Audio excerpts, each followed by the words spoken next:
Bonjour à tous, on va commencer ce moment ensemble. Bonjour à ceux qui nous suivent depuis leur domicile. Hosanna, Hosanna, Hosanna au plus haut des cieux. Hosanna, Hosanna, Hosanna au plus haut des cieux. Bonjour à tous, content d'être ici avec vous. Je suis content aussi d'avoir entendu ce que j'ai entendu ce matin. J'avais commencé une petite série de messages sur la ville de Bethel et je me suis permis à moi-même une parenthèse. Donc ce matin, nous ne parlerons pas de Bethel et ce que j'ai entendu ce matin me confirme dans ce que j'ai fait. Alors ça m'encourage déjà.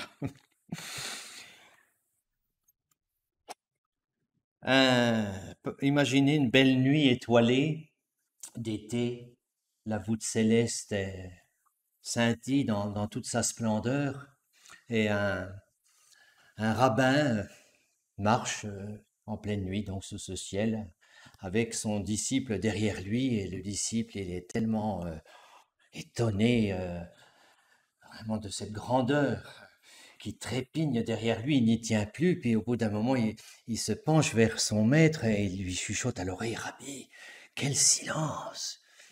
Et le rabbi lui répond, ne dis pas quel silence, mais dis, je n'entends rien. Voilà, je prie pour que ce matin, le Saint-Esprit, nous sachions entendre ce que le Seigneur veut nous dire à travers ce message. Alors c'est un message, j'aimerais bien que vous le considériez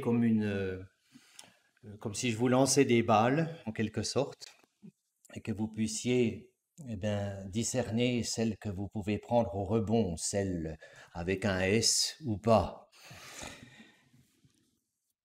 La vie chrétienne, on l'a entendu ce matin, est un mouvement, c'est une marche. Le Seigneur nous trouve là où nous étions, c'est différent pour chacun, mais vous le savez, il ne nous laisse pas là où il nous trouve. Il a pour chacun d'entre nous un dessein, un projet qui est grand, qui nous dépasse toujours. D'ailleurs, souvent, nous sommes réducteurs nous-mêmes. On réduit ce que Dieu a envisagé pour nous. Ça m'intéresse beaucoup, cette idée de mouvement. On pourrait y adjoindre l'idée de processus. La Bible parle de pas que l'on peut faire, de pas de la foi, c'est une marche de la foi. Elle parle de petits-enfants, de jeunes gens, d'adultes, d'hommes faits. Il est question d'avancer.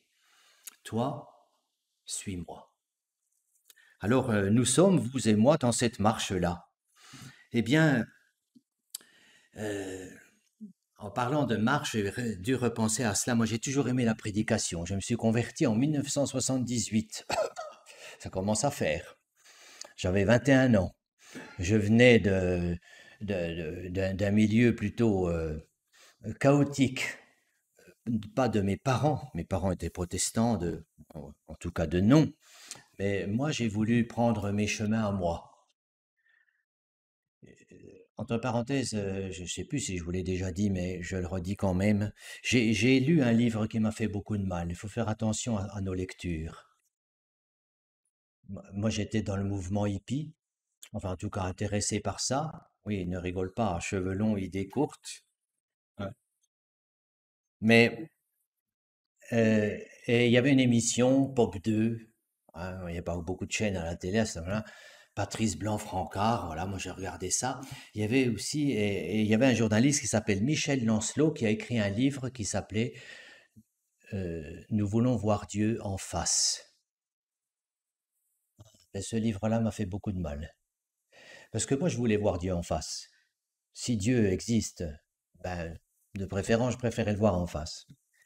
Mais ce livre décrivait justement l'historique un petit peu du LSD et de tout ce mouvement de contre-culture. Et moi, dès que j'ai eu l'occasion de participer à cela, j'y ai participé. Ce livre m'a bien préparé, malheureusement. Mais je me suis converti grâce à Dieu. Le Seigneur m'a trouvé dans cette piteuse situation, à tout point de vue. Et puis j'ai commencé donc à venir à l'église ici. Ma future épouse, Nadine, qui n'est pas là ce matin, mais elle était très engagée dans le groupe de jeunes. Alors nous avons participé très tôt au groupe de jeunes. On a logé chez monsieur et madame Boudot, chez monsieur et madame Molitor, chez Luc et Elisabeth, parce qu'on habitait Vauvillers, c'était assez loin pour nous éviter le trajet entre le samedi et le dimanche. Et une des premières prédications que j'ai entendues, je vous disais que j'aimais la prédication, pas seulement prêcher, mais aussi l'entendre, j'ai toujours pris des notes, parce que ça me permettait de retravailler ce que j'avais lu, puis ça me permettait aussi d'être concentré, parce que je peux assez facilement partir. Et là, c'était un des frères Taubois qui a prêché ce matin la rue du Moulin des Prés. Je ne sais plus lequel des Taubois, mais il a utilisé une illustration, mais ça fait 43 ans qu'elle me sert. Je ne l'ai jamais oublié. Il y a des choses comme ça dans des messages, je pense pour vous c'est pareil, qui nous touchent, c'est comme si on avait reçu une flèche, paf, puis elle est là. Il nous a parlé de William Carey. Je ne sais pas si vous aimez les biographies. William Carey, c'est un homme, c'est un bulldozer, ce type-là. C'est incroyable ce qu'il a fait en Inde, après en Afrique, traduction de la Bible. Il a remué ciel et terre pour le Seigneur. Il était cordonnier au départ, quand le Seigneur l'a touché. Et il utilisait toujours une illustration que je vais vous redire ce matin. Il parlait des chaussures, puisqu'il était cordonnier. Il disait que pour avoir une marche, on va dire, équilibrée dans la vie spirituelle, dans la vie de la foi, dans la marche avec le Seigneur, il faut avoir évidemment 2 chaussures. La première, c'est s'attendre à de grandes choses de Dieu. Parce que Dieu est vivant, parce que Dieu sait, parce que Dieu voit, je peux m'attendre à de grandes choses de lui. Et la deuxième chaussure, c'était entreprendre de grandes choses pour Dieu. Et c'est ce qu'il a vécu. Et on ne reste pas là où il nous a trouvés, mais on entreprend, on va de l'avant. Ces 2 chaussures nous donnent l'équilibre.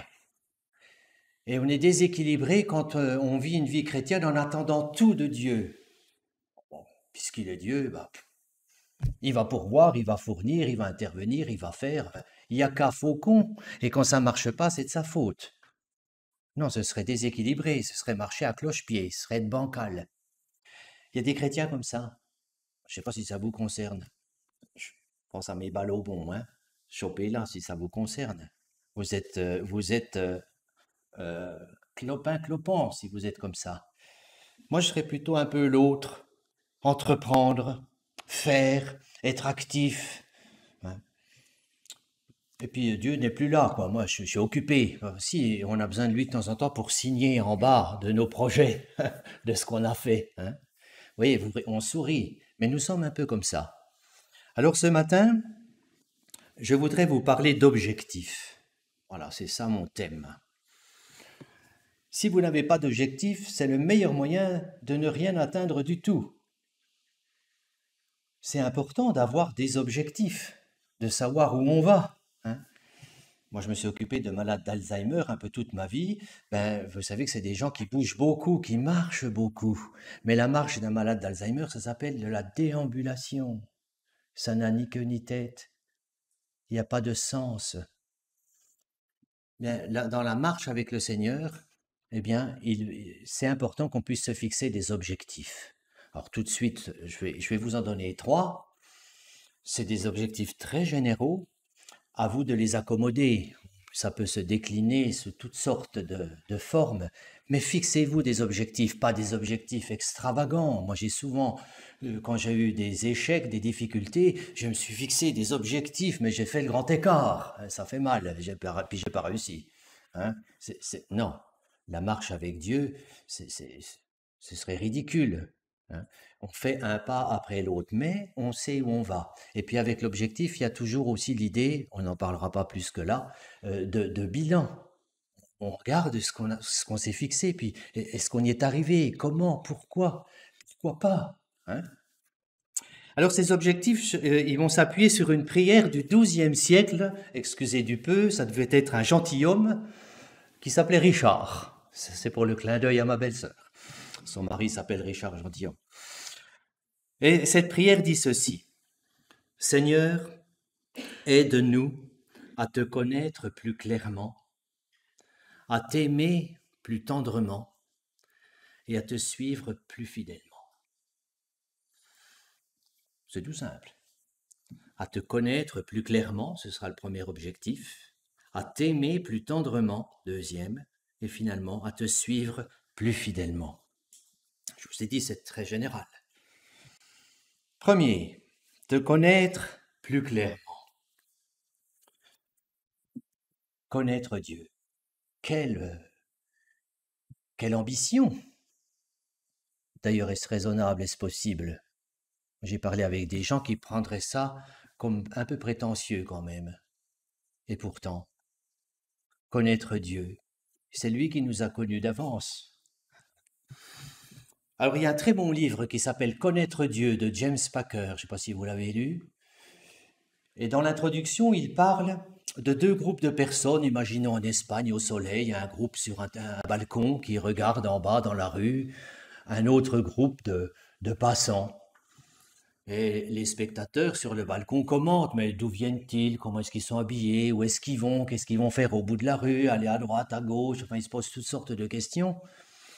Alors que les gens dans la rue, ils ont un peu aussi les mêmes questions, mais ils sont sur le terrain. Et c'est à eux de choisir. Ils savent d'où ils viennent, ils savent où ils vont aller, et ils font des choix. La connaissance de Dieu concerne les gens dans la rue. C'est éminemment pratique. C'est ce qu'on a entendu tout à l'heure. Il ne s'agit pas d'accumuler des connaissances sur Dieu. C'est la théologie. Mais d'avoir des connaissances de Dieu. Qu'est-ce que je connais de lui? Comment je peux le connaître mieux? Est-ce que je peux avoir cet objectif devant moi les mois qui viennent, puisque je suis confiné, puisque ci, puisque ça? Mais peut-être je pourrais me dire, mais moi Seigneur, je veux te connaître davantage, plus clairement. Alors, quelqu'un, c'est Kuhn, je crois, qui disait qu'il n'y a pas de théologie sans pratique et de pratique sans théologie. On ne peut pas faire n'importe quoi. Ça doit être dans les limites de la parole de Dieu, mais aussi on peut en avoir plein la tête et ne pas connaître Dieu pour autant. Tu viens de le dire, Bruno. Un jour, au 19e siècle, il y avait beaucoup de réveils. Mais en même temps que le Seigneur travaillait dans ces réveils, il y avait aussi beaucoup d'athéisme et beaucoup de conférenciers athées faisaient eux aussi leur réunion pour démolir la foi, démolir l'évangile, ridiculiser les chrétiens et tout cela. Et un soir, dans une de ces conférences, un célèbre athée se moquait de Dieu, de l'évangile. Et puis il a même poussé jusqu'à réciter par cœur, il le connaissait, le psaume 23, mais pour montrer vraiment quelle niaiserie rustique, tout ça. Enfin voilà, il s'en moquait. Puis en le récitant, il le connaissait par cœur, il voit dans la salle qu'il y avait le pasteur de la ville. Alors il se frotte les mains, il invite le pasteur à monter sur l'estrade. Et il lui dit, vous devez le connaître aussi, le psaume 23, non? Oui, allez-y. Le pasteur a aussi récité le psaume 23. Mais il y a eu un silence qui s'est installé quand il parlait du psaume 23. Et le conférencier, quand il a eu terminé, lui a dit, écoutez, je dois constater que si moi je connais le psaume 23, vous connaissez le berger. C'est toute la différence. Seigneur, mon ambition, mon objectif, c'est te connaître plus clairement. Je te connais déjà, mais j'aimerais te connaître plus clairement encore. Alors j'ai besoin de vous, est-ce que vous avez une Bible? Oui? Alors je vais citer 4 versets, puis vous me levez la main pour me dire, je lirai donc Hébreux 5, 14. Qui c'est qui veut le lire? Vous mettrez 2, mais je vais les citer les 4. Vous me dites Hébreux 5, 14. Qui c'est qui le prend? Personne? Voilà, merci. Qui c'est qui veut prendre Ésaïe 1, 2 et 3? Merci. Jean 17, 3. Merci. Et 1 Corinthiens 13, 12. Voilà. Alors, je vous demanderai juste de vous lever quand vous le lirez, aussi bien pour les auditeurs sur Internet. Alors, qui est-ce qui veut nous lire Hébreux 5, 14? Mais la nourriture solide est pour les hommes faits, pour ceux qui par l'habitude ont le jugement exercé à discerner le bien et le mal. Merci. Vous voyez, il est question d'hommes faits dans ce processus, dans cette marche avec le Seigneur. Et les hommes faits, qui sont-ils? C'est ceux qui, par l'habitude, dans ma Bible, c'est par la pratique, ont appris à discerner ce qui est bien et de ce qui est mal. Donc, je vous le dis, la connaissance de Dieu, c'est éminemment pratique. Je suis dans la rue, je suis sur le terrain, j'ai des choix à faire et je les fais en connaissance de cause. Je ferai peut-être de mauvais choix, c'est même certain, mais je peux toujours revenir, me raligner à ce que Dieu a dit et rechercher vraiment là où je me suis égaré. On lit le deuxième texte, Ésaïe 1, versets 2 et 3. Cieux, écoutez, terre, prête l'oreille, car l'Éternel parle. J'ai éduqué et j'ai élevé des fils, mais ils se sont révoltés.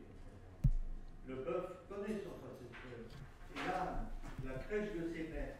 Israël ne connaît rien. Mon peuple ne comprend pas. Ah, les prophètes, c'est souvent un petit peu hard. Hein. Vous imaginez si le Seigneur vous demandait de dire ça, hein? L'âne et le bœuf connaissent son maître, il sait sa place, il sait ce qu'il faut faire, mais vous êtes mon peuple et vous ne me connaissez pas. Alors, ayons quand même l'ambition d'être au moins un peu mieux qu'un âne et un bœuf. Jean 17, 3, quel beau verset. Or, la vie éternelle, c'est qu'ils te connaissent, toi, le seul vrai Dieu, et celui que tu as envoyé, Jésus-Christ. Voilà. La vie éternelle, c'est qu'ils te connaissent. Ça ne concerne pas seulement le passeport pour le ciel. Connaître Dieu, c'est être dans la vie éternelle aujourd'hui. Ça va ensemble. La vie éternelle, c'est te connaître. Te connaître, c'est la vie éternelle. Quels horizons pour notre vie. Et finalement, 1 Corinthiens 13, 12. D'une manière indirecte, comme dans un miroir. Alors nous verrons directement. Dans le temps présent, je connais d'une manière partielle, mais alors je connaîtrai comme Dieu me connaît. Voilà, je connaîtrai comme Dieu me connaît. Nous sommes en route, nous sommes en marche, et notre ambition, c'est de connaître le Seigneur plus clairement. Le Seigneur ouvre à celui qui frappe. Celui qui cherche, trouve. Ne te décourage pas, mais donne-toi pour objectif de chercher Dieu plus clairement. La connaissance de Dieu, c'est pas quelque chose de mystique, de mystérieux, hein, il y a les gens qui aiment beaucoup les mystères. Déjà, à l'époque de Paul, il y avait ce qu'on appelait les religions à mystère. Vous savez, il y a soi-disant des étapes, un peu comme les francs-maçons, hein, des stades, des niveaux, c'est un peu qui a droit. Mais chaque enfant de Dieu est connu de Dieu, connaît le Seigneur, peut-être un petit peu, mais peu importe. Moi, je connais un peu mieux le Seigneur qui a 43 ans, je peux le dire. Mais qu'est-ce que c'est encore par rapport à ce que j'ai encore à connaître? Mais c'est formidable, c'est passionnant. Alors, qu'est-ce qu'il faut pour connaître le Seigneur? Mais il faut du temps. Il faut prendre le temps. Hein? Je vous encourage à prendre du temps. Ça ne va pas tomber comme ça. Je mets du temps à part. Et puis, la deuxième chose, c'est je m'aligne à ce que je connais. J'obéis. Je me cale sur ce que Dieu dit, sur ce que je connais de lui. Parce que, encore une fois, s'il n'y a pas la pratique derrière, ça ne m'aidera pas. Deuxième objectif, t'aimer plus tendrement. J'ai compris que nous sommes des croyants, que nous sommes au culte, et parler d'aimer Dieu, ici, c'est peut-être un peu provoquant quand même. Et pourtant, quand j'écrivais ça, je pensais à ce fantastique épisode où Pierre se retrouve devant le Seigneur sur la plage et que le Seigneur lui demande 3 fois, Pierre, m'aimes-tu? il lui aurait demandé ça une semaine avant, il lui a dit, mais tu sais très bien que je t'aime, moi je vais tout casser, hein, pour toi. Tu le sais bien, quelle question? Ah non, c'est plus pareil là. Hein. D'ailleurs, je vois un peu cet épisode, tu mettais la Genèse et l'Apocalypse en résonance comme ça, mais rappelez-vous, tout a commencé pour Pierre aussi au bord d'un lac, sur une plage où il pêchait avec ses frères, et le Seigneur lui dit, toi, suis-moi. Eh bien, tout se finit pour lui de nouveau au bord de l'eau. Il y a eu une pêche. Le Seigneur lui dit, m'aimes-tu? Il ne lui demande pas, est-ce que tu es fidèle, est-ce que tu es zélé, est-ce que tu es toujours au culte, aux réunions, est-ce que tu fais bien le ménage quand tu es inscrit et tout ce que tu as à faire à l'école du dimanche. C'est pas ce qu'il lui demande. M'aimes-tu? Et après il dit, oui, mais lui, là, en parlant de Jean, et Jésus lui redit ce qu'il lui a dit au début, toi, suis-moi, t'occupe pas de lui. Toi, suis-moi. Ben oui, la question de aimer Dieu se pose. Alors, voilà, encore une balle à saisir au bon pour nous. J'aimerais que nous notions l'enchaînement. Plus je connais Dieu, ou je ne devrais pas dire ça, mieux je connais Dieu, plus je l'aime. Parce que là non plus, vous n'allez pas recevoir 50 kilos d'amour pour Dieu sur une palette, comme ça. Hein. Dire, ce serait pratique. Hein. C'est valable pour tout d'ailleurs. Hein. Des fois, on est impatient ou un peu soupe au lait, puis on dit, oh Seigneur, donne-moi de la patience. Ah ben oui, on aimerait avoir 50 kilos de patience qui débarquent, mais c'est pas comme ça. Et, le Seigneur nous mène dans des situations, tu veux être patient? Eh bien tiens, voilà la sœur machin ou le frère truc. Vas-y. Hein, c'est comme ça que ça marche. L'amour pour Dieu, eh bien, c'est comme une flamme, je ne vous l'apprends pas, c'est une flamme qui s'entretient. Pensez aux disciples d'Emmaüs parce qu'ils partent dans la mauvaise direction. Ils sont dans le plus mauvais état d'esprit possible. Le Seigneur les rejoint, parce que le Seigneur nous rejoint, toujours. Même si on s'égare, même si on a perdu de vue l'essentiel, il nous rejoint. Et qu'est-ce qu'ils disent? Notre cœur ne brûlait-il pas? Hein? Eh bien, c'est dans cette connaissance de Dieu, dans cette relation avec lui, dans ce contact avec lui, que les choses changent, que le regard s'éclaire, que ce feu se ranime. Mieux je connais Dieu, et plus je l'aime. C'est encourageant, je trouve, et je trouve ça juste. Quelqu'un a dit que la valeur et l'excellence d'une âme se mesurent à l'objet de son amour. Parce que vous savez, Dieu est jaloux. On peut aimer tellement d'autres choses à sa place. Ça s'appelle l'idolâtrie, entre parenthèses. Mais bon, c'est un sujet trop vaste. Mais la question se pose. Je suis en train de lire un livre de Jean Calvin, et lui, il parle souvent des chrétiens en les appelant les amateurs de Christ. Parce que étymologiquement, le mot amateur, l'amateur, c'est celui qui aime. Alors ça a un peu glissé de sens aujourd'hui, l'amateur c'est le bricoleur, ça s'oppose au professionnel, quoi. Hein. Ouais, t'es qu'un amateur. Pour Calvin et pour Dieu, je pense qu'on peut dire que Dieu cherche des amateurs. Et si Calvin, il aurait pu vous traiter de bande d'amateurs ce matin, ça n'aurait pas été une insulte. Au contraire, bande d'amateurs. Soyons des amateurs de Dieu.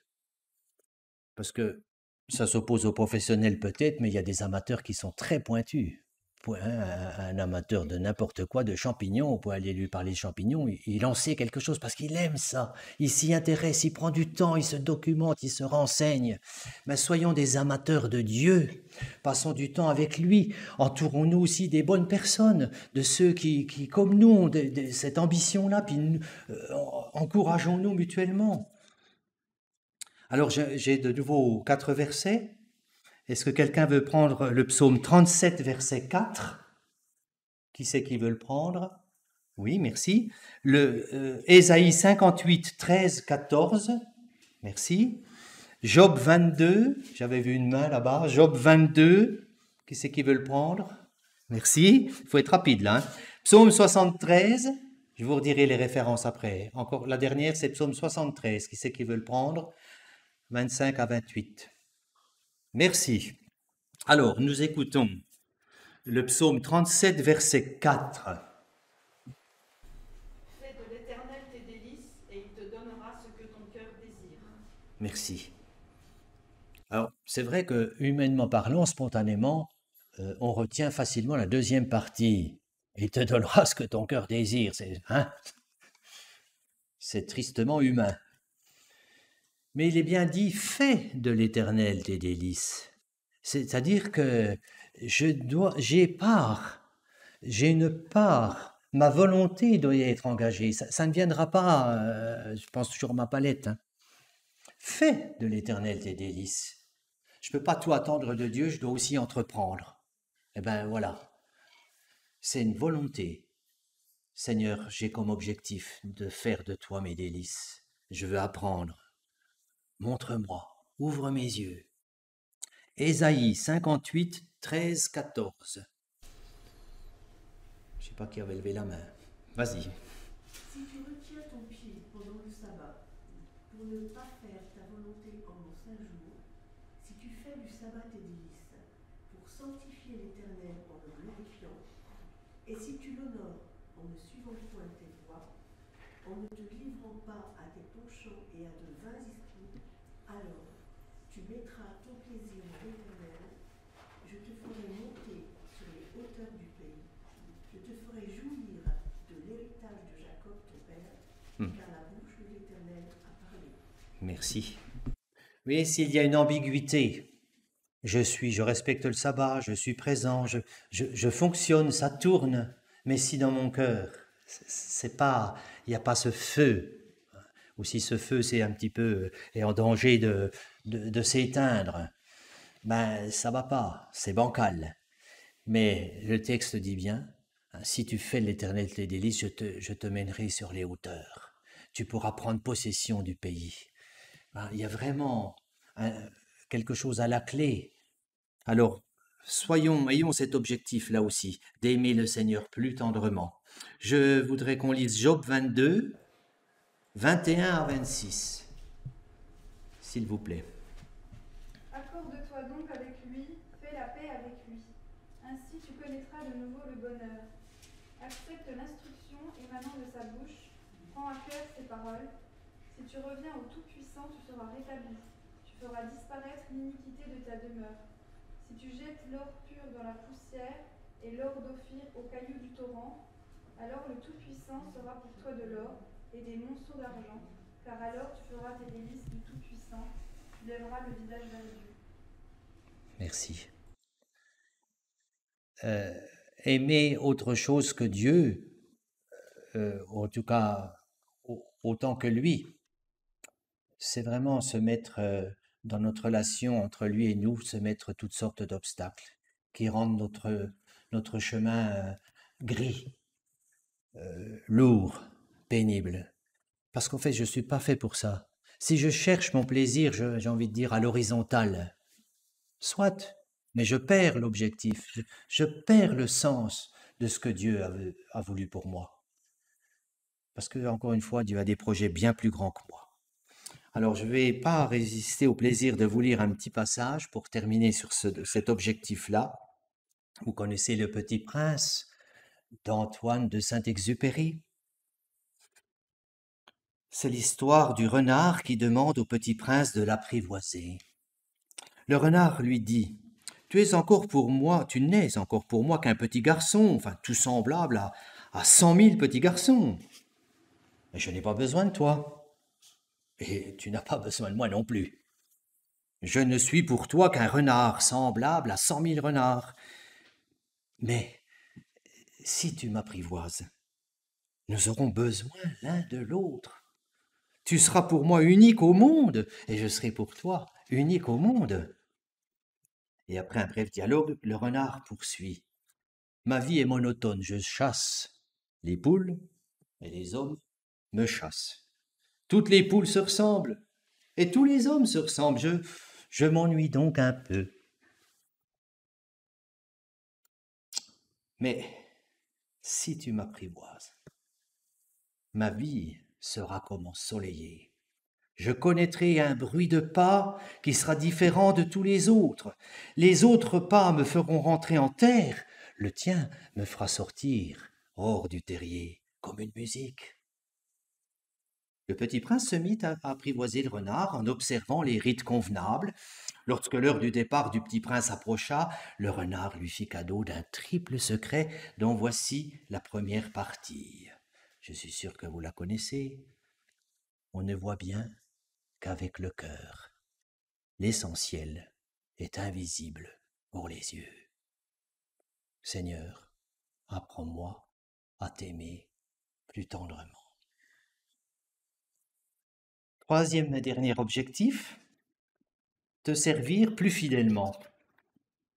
Eh bien là aussi, ça s'enchaîne. Mieux je connais le Seigneur, plus je l'aime. Et plus je l'aime, plus j'ai envie de le servir.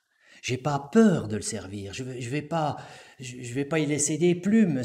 Ça va pas être dangereux pour moi. Au contraire, j'ai tout intérêt à mettre ma vie, à le suivre. Donc on retrouve cette idée du chemin. Parce que je sais qui il est.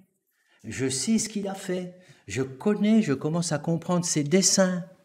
Je sais ses projets pour ce monde. Je sais que ça passera aussi par moi, dans une moindre mesure.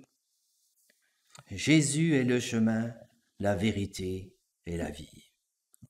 L'Épître aux Hébreux nous dit qu'il a ouvert pour chacun d'entre nous une route nouvelle et vivante.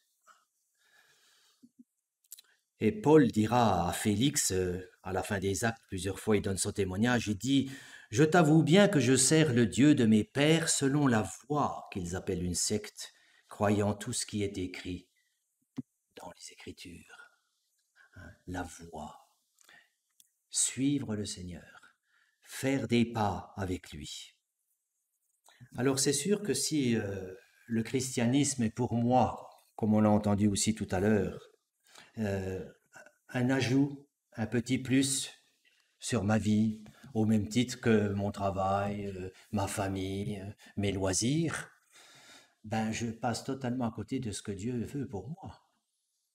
Parce qu'on peut chanter régulièrement « Jésus soit le centre ». Mais qu'est-ce que ça veut dire?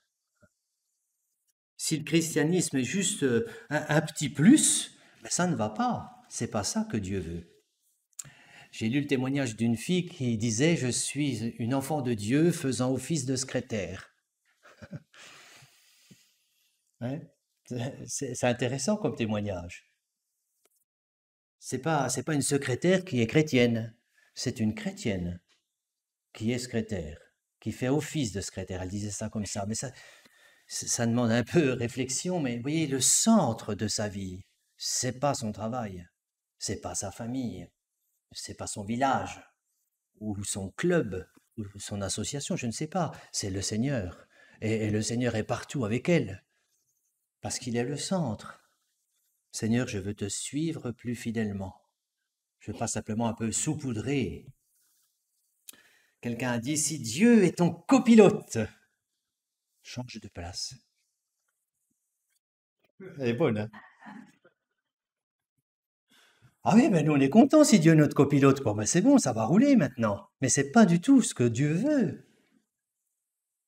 Il veut pas être le copilote. Il faut changer de place.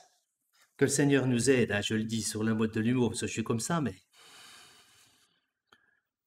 Dans le mouvement et le processus dont je parle, vous avez déjà entendu parler de la force centrifuge et la force centripète. La force centripète, c'est ce qui va vers le centre. La force centrifuge, c'est ce qui fuit le centre. C'est facile à se rappeler comme ça. Fuge, fuit. Nous pensons souvent, par nature, parce que nous sommes une nature déchue, le monde autour de nous pense comme ça, sûrement Sartre aussi, c'est que le contexte influe le centre.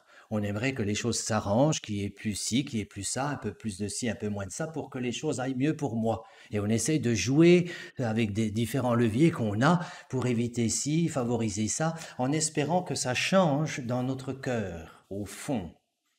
Mais c'est pas du tout ce que Dieu veut. Ce qui intéresse Dieu dans ta vie, c'est ton cœur. Et là où il veut travailler, c'est dans ton cœur. Et peut-être justement les circonstances qui te gênent, qui te dérangent, qui t'embêtent, il les veut précisément pour que ton cœur change. Et la bonne prière ne serait pas « Seigneur, éloigne de moi ce truc-là », mais aide-moi à comprendre et à le vivre avec toi au centre. Force centrifuge, c'est-à-dire que c'est de ce que je connais du Seigneur, de l'amour que j'ai pour le Seigneur, de mon désir de le servir, qui va imprégner mon extérieur. Je ne vous dis pas autre chose que vous serez sel de la terre et lumière du monde. C'est dit autrement. Ne me posez pas plus de questions sur les forces centrifuges, centripètes, mais c'est juste cette idée-là. Au fond, c'est dans ma vie que le Seigneur veut agir et à travers moi. Corrie ten Boom, si vous n'avez jamais rien lu de Corrie ten Boom, il faut lire. Corrie ten Boom, elle a donné aussi un autre exemple. Elle a parlé du chrétien thermomètre et du chrétien thermostat. Je ne sais pas si vous connaissez ça, mais c'est ça. Le chrétien thermomètre, c'est celui qui est dans la force centripète. Il prend la température ambiante. Il est influencé et il se coule dans la température ambiante. Le thermostat, c'est le contraire. Celui qui est dans la force centrifuge, qui laisse le Seigneur régner dans son cœur, dans ses pensées, dans son emploi du temps, dans sa vie, et qui le met vraiment en premier, il est animé d'une force centrifuge qui fait que c'est lui le thermostat. Et quand il est là, moi je me rappelle, Sturem disait que quand il y avait des fêtes avec beaucoup de jeunes en Suède, la police allait dans les églises pour demander aux chrétiens de venir, pour être simplement là, et quand les chrétiens étaient là. Ils n'avaient pas d'uniforme, ni de sifflet, ni de matraque, mais ils étaient là. Eh bien, la fête n'était plus la même. On recherchait la présence des chrétiens parce que ça apaisait le thermostat. Seigneur, aide-moi, apprends-moi à te servir, à te suivre plus fidèlement. Il y a aussi une autre chose que j'aimerais juste dire, c'est que facilement nous compartimentons notre vie. Donc nous sommes entre chrétiens, on a le profil chrétien, le langage qui va avec, l'habillement, tout ça, puis hop, après on va en famille, en famille on parle plus tout à fait pareil, on s'habille pas tout à fait pareil non plus, hop, puis après on est au travail, alors là au travail c'est encore autre chose, vous voyez, c'est cette façon subtile que nous avons de compartimenter, c'est un petit peu comme dans les bateaux, les sas, c'est étanche, ça nous protège, c'est étanche, c'est bon, je passe, mais c'est triste ça. Moi j'ai déjà vu des réunions, vraiment, on a prié, je ne te parle pas d'ici, mais et puis d'un seul coup la réunion est finie, on parle tricot, chiffon, poule, lapin, cochon, vous voyez, ça part tout d'un seul coup, il n'y a pas de suite, on ne peut pas rebondir sur ce qu'on vient d'entendre, non, ça y est, c'est parti autrement, et la politique, et le coronavirus, et puis hop, tout est parti. Ce compartimentage, je crois vraiment que dans cette idée de force centrifuge, de Dieu au centre, il veut vraiment s'occuper de tout, être avec nous dans tout. C'est comme quand j'étais jeune, il y a une jeune qui disait je ne vais plus au bal parce que je suis obligé de laisser le Seigneur à l'entrée. Elle ne voulait plus y aller. Le Seigneur, il veut aller avec nous, partout. Voilà, allez, il faut quand même que je conclue. C'est tout simple. Saisissons l'occasion de prendre notre part dans cette marche avec le Seigneur. C'est à la mode, mais on peut le dire, je trouve que c'est bien, l'évangile est participatif. Ça passera par moi. Et si je suis bancal, si je suis, je sais pas où, voilà, ça va, le bas va blesser. L'évangile est participatif et chacun a sa part. Personne ne peut dire j'ai plus de part que toi, peu importe. Seigneur, aide-moi de te connaître mieux, de t'aimer plus tendrement et de te suivre plus fidèlement pour ma part. Saisissons la balle au bond, visons des objectifs réalistes, vous l'avez compris, poursuivons notre marche en nous plaçant devant l'Éternel. Et rappelez-vous de l'image de William Carey, s'attendre à de grandes choses de Dieu et entreprendre de grandes choses pour lui. Que le Seigneur vous bénisse. Toute ma vie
Chanterai